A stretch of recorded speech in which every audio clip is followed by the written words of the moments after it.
Chapter 5. Deployment of the Socialist Revolution in the Countryside. The Second Congress of Soviets adopted a decree on land on October 26, November 8, 1917. In this decree entered as part of the Peasant Land Order, which proclaimed the abolition of private ownership of land for all time, the prohibition of the sale and purchase of land, its leasing or pledging. The whole land, the state, the specific, the cabinet, the monastery, the ecclesiastical, the sessional, the majorette, the private, the public and the peasant, etc., are alienated without compensation, converted into the public property and transferred to the use of all the working people on it. Orders of 1917, Number 1, Art. 3. Including the peasants' order in the decree on land, the Soviet government thereby showed that it was meeting the peasant demands for an equalizing distribution of all the land between the peasants. In the work, The Proletarian Revolution and the Renegade Kotsky, Lenin wrote on this question. It is necessary to establish first of all the following two basic facts. A. The Bolsheviks, and taking into account the experience of 1905, pointed to a democratically progressive, democratically revolutionary significance. The slogan of equalization, and in 1917, before the October Revolution, quite definitely talked about this. B. In carrying out the law on the socialization of the land, the law, whose soul is the slogan of equal land use, the Bolsheviks declared with full precision and certainty, "This idea is not ours. We do not agree with this slogan. We consider it our duty to pursue it, the overwhelming majority of the peasants, and the idea and demands of the majority of working people must be eliminated by themselves. Nor cancel such claims, nor jump through them is impossible. We Bolsheviks will help the peasantry to eradicate petty bourgeois slogans, to move from them as soon as possible and as easily as possible to the socialist slogans." Lenin, Collected Works, Volume XXIII, p. 398. In the spring of 1918 in most of the country there was an equalizing distribution of land. But this distribution was not the implementation of the socialist revolutionary program of the so-called socialization of the land. The abolition of private ownership of land and its transfer to equalization of the peasantry under conditions of the dictatorship of the working class had a completely different social nature and had a different economic character than with the distribution of all land between peasants in the conditions of the capitalist system, to which the socialist revolutionary program.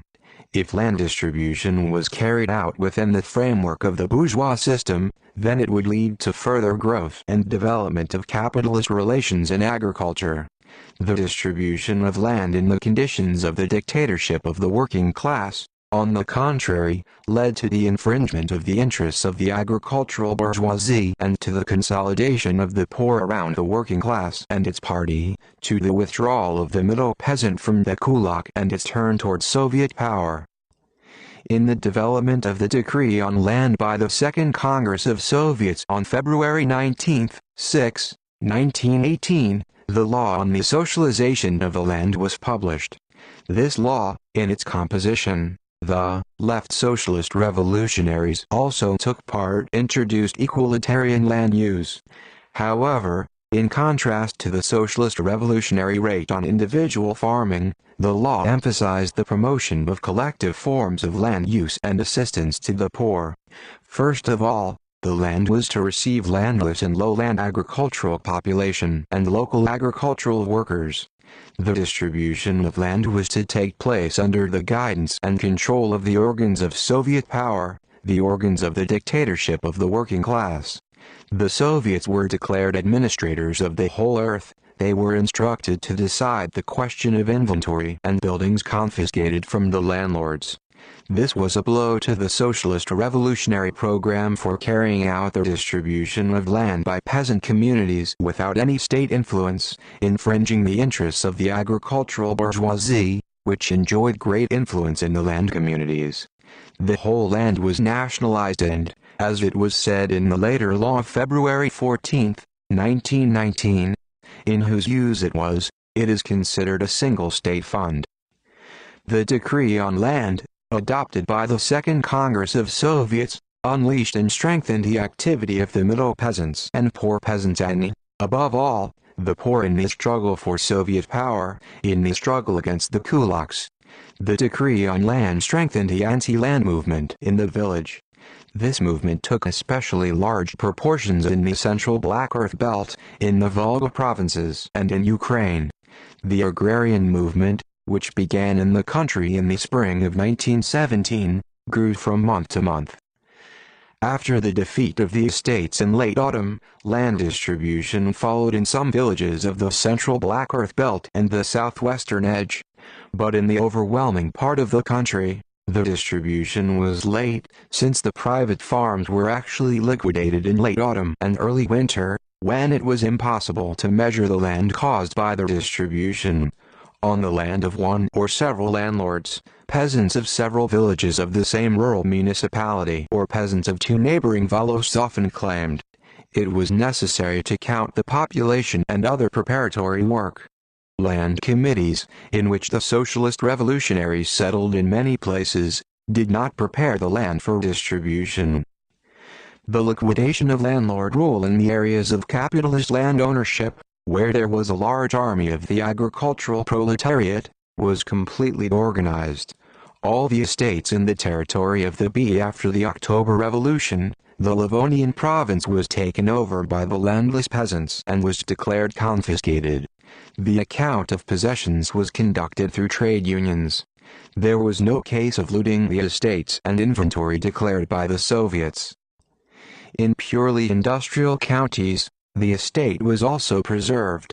So, for example, in Yuryevsky district of the Vladimir province of only one estate was subjected to rout, but here the embezzled property was then returned to the council. In areas of intensive farming of the capitalist type, mainly in the areas of beet growing, as, for example, in the Kiev and Podolsk provinces, the peasantry seized the land of landlord economies, but did not touch sugar plants at all. By the end of December, the wave of rout of the landed estates is declining. By this time already in many townships councils were organized or re-elections of land committees took place, which included Bolshevik-minded elements. In a number of regions, mass protests of peasants against the Kutorians and the Chubby, in the bulk of the rural bourgeoisie, took place, which peasants called Stolipin landlords. However, the struggle against the kulaks developed in breadth and depth a little later, with the organization of the poor committees. The process of preparation of land distribution took place in two stages. First, all the land was distributed within each county between separate townships and within individual parishes between individual villages. Then already conducted in-house distribution, when the land was practically distributed among the farms. There was usually no exact data on the area of land for certain categories in the counties. The peasantry knew only the size of its allotment, worldly land. In addition to it there were lands, the landlord, the state, the church, and from the peasants still a public bargain, bought by the land company, comradely purchase, bought by separate groups of peasants, and just a purchase, bought by individual peasants. In one and the same village there were often 2 or 3 land communities, and the land plot per capita was very different. Former landlord serfs, former state serfs, free grain farmers, quartermasters ognodvorцы, etc., were all provided with differentiated land in different ways, and their land use was organized in different ways. Before the revolution, there was also not only a built-in intersection, but also an inter-settlement interspace. Very often the land belonging to one village was cut or surrounded by lands that were in the possession of the villages of another volost. Many haymakings were not divided among several villages, and litigation about them lasted for decades, reaching several times before the Senate. Land relations were extremely complicated, which led to the infringement of the interests of the economically weaker elements of the village and impeded the growth of the productive forces in agriculture. The October Revolution destroyed the estates, the estate privileges of the landlords and the class oppression of the peasants. Destroyed were the medieval partitions that separated one group of peasants from the other. Preparations for the distribution of land began in December 1917. From January to April 1918 inclusive, there were county congresses of peasant deputies, at which the principles of the future distribution were discussed and approved. Following the Socialist congresses, Volos congresses were convened, and then peasant assemblies in villages. All congresses and meetings, as a rule, adopted the law on socialization of the land, introducing amendments and additions to it in the local conditions. Methods, terms and forms of land distribution were different not only in certain parts of the country, but also within the same province, even in the same district. Nevertheless, there were two main types of distribution: sole repartition, eaters, and the distribution of surpluses between the landless and landless. The nature of the distribution was determined by the class structure and the nature of the land relations in a given district or rural municipality.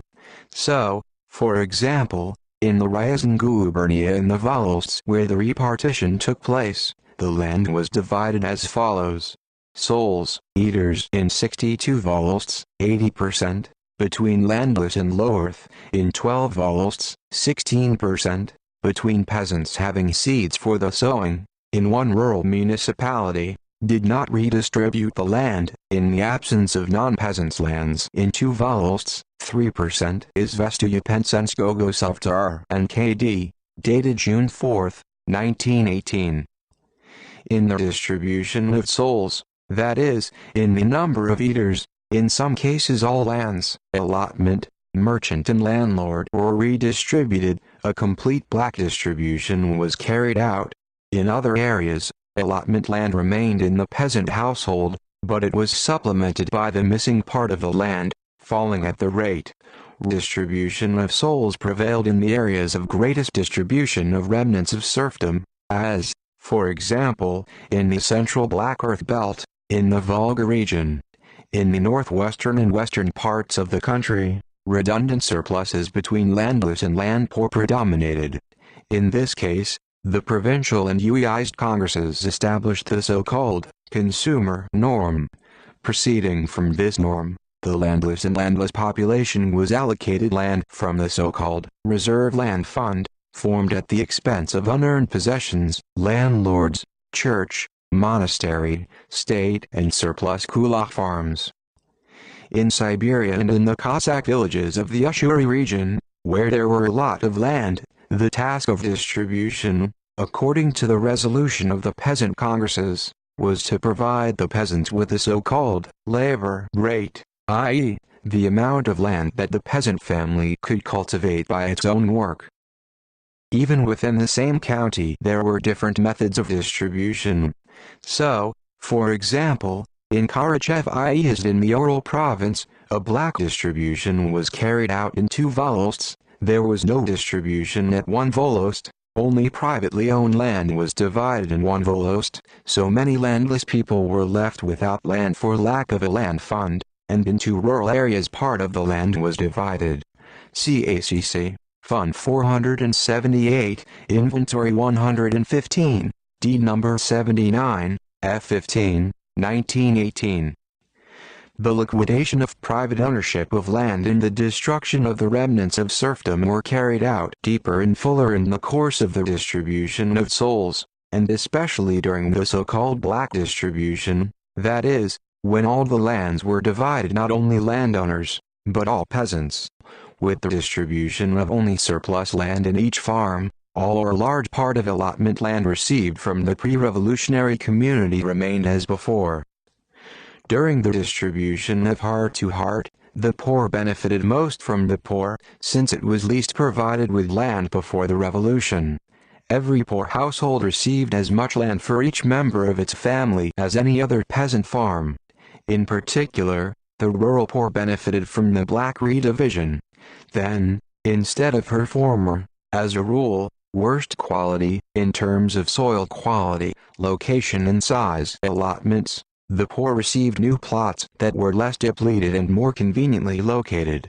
With the distribution of the surplus land of the rural bourgeoisie and the land belonging to the landowners, the poor benefited less, because it remained with its old bad allotment plots, and besides, there was not always enough surplus to increase the poor land use to the average rate established for a given locality.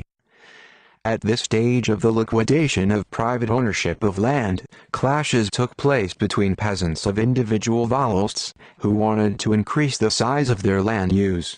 This was used by the agricultural bourgeoisie, which strove to secure its interests and to disintegrate into the peasant movement. In order to increase their land reserves, individual volosts and counties resorted to a number of illegal methods. They exaggerated the number of the rural population, downplayed data on landlord and allotment land that existed on their territory, etc. But as soon as the village moved from an inter-settlement to an in-settlement, that is, to the distribution of all the land between individual peasant farms, class contradictions were exposed with exceptional acuity. An acute class struggle broke out. Each volost, every village became the arena of acute struggle between the poor and the kulaks who tried to save their land from remanufacturing. In the spring of 1918, the distribution of all privately owned lands, as well as the peasant land of the spring wedge, was effected. In the summer, hayfields were redistributed, and in autumn they began to redivide the winter wedge. The centuries-old struggle of the peasantry against the landowner system was crowned with victory. In total, the peasantry received more than 150 million hectares of land owned by landlords, princes and monasteries by decree on land. A small part of the former large estates has survived as state agricultural enterprises. The liquidation of private ownership of land and the subsequent distribution of land led to the transfer of some of the land of the rural bourgeoisie to the poor and middle peasants. The degree of infringement of the rural bourgeoisie and the gains of the poor can be judged by comparing the land use of individual groups in the village before and after distribution, table below. The number of non-sowing and small-scale farms has greatly decreased. This group of farms received land and moved to a group of farms with an average sowing size. The share of the other part of the village, multi-crop farms, in which part of the land was cut off, also decreased. As a result, the share of middle peasant households increased. The Socialist Revolution, in addition, freed the peasantry from the colossal debt for the land bought before the revolution. By January 1, 1914, the peasant debt to only one peasant land bank was 13.26 million rubles. Report of the Peasants' Land Bank for 1913, Petrograd, 1/14, p. 76. Elimination of private ownership of land freed the peasantry and from colossal payments to landlords for renting land, which reached 500 million rubles. The amount of natural payment was also very large. The separation of church and state freed the peasants and from contributions to the maintenance of churches. From the miserable peasant rebels, ripped off by the priests, the thousands of revenues of the higher clergy were composed. Thus, for example, the annual income of the Moscow Metropolitan was 81,000 rubles, of which the salary was only 6,000 rubles, the rest of which he received in the form of deductions from the incomes of churches and monasteries. Petersburg Metropolitan had 259,000 rubles income, of which the salary was only 5,000 rubles, the Kiev Metropolitan, 84,000 rubles, etc. Land distribution occurred in the vast majority of the country's volosts. But there were areas where the distribution of land in the spring of 1918 was not carried out, despite the demands of the rural poor. In a number of localities, where the kulaks penetrated the Soviets, it sought to prevent the distribution of their lands. To do this, it even went so far as not to divide the landed land, if its size in this area was not large. Even at the district congresses of the Soviets of the Moscow region held in the second half of 1918, delegates from the field told that in some volosts the landowners retained their lands in their hands. CACC Fund 393, People's Commissar for Foreign Affairs, Inventory 26, D number 115, P19, D number 117, F75, etc.